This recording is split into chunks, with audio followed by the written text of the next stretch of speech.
Écolo les prochaines municipales? Et si elles étaient écologiques et sociales? Mais vraiment, et pas à moitié, parce que c'est ça l'enjeu. Agir pour répondre simultanément à l'urgence écologique et à la crise sociale. Souvenez-vous, on le disait déjà il y a un an.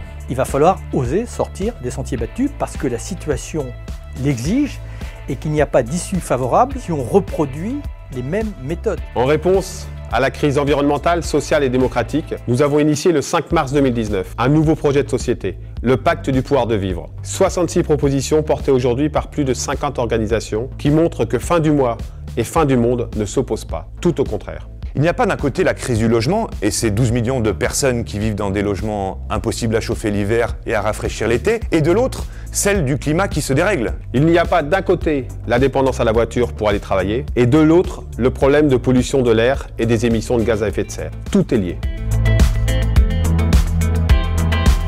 Les élections municipales nous offrent, en tant que citoyens, le pouvoir d'agir concrètement avec notre bulletin de vote. Il ne nous a pas échappé que les promesses sociales et écologiques des candidats aux municipales fleurissent de toutes parts. Réjouissons-nous d'un tel intérêt, mais soyons vigilants parce qu'il ne suffit pas de dire les choses pour qu'elles se fassent. Agir pour plus de justice sociale, tout en s'attaquant aux crises écologiques, ça impose une détermination totale, des moyens conséquents et des objectifs précis et mesurables dans le temps.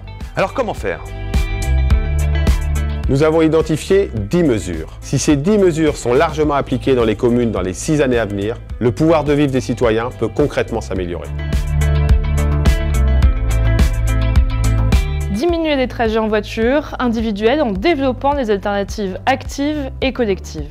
Lutter contre les pesticides en réduisant leur utilisation de 50%. Garantir des cantines bio locales et socialement responsables avec l'objectif de servir 60% de produits bio et locaux et au moins 2 repas végétariens par semaine.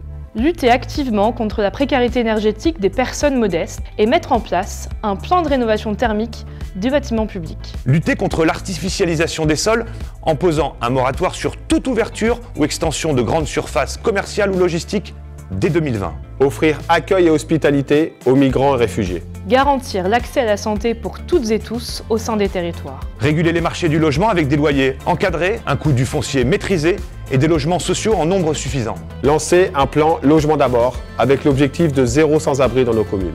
Intégrer les citoyens aux décisions en allouant 10% du budget communal pour la démocratie participative.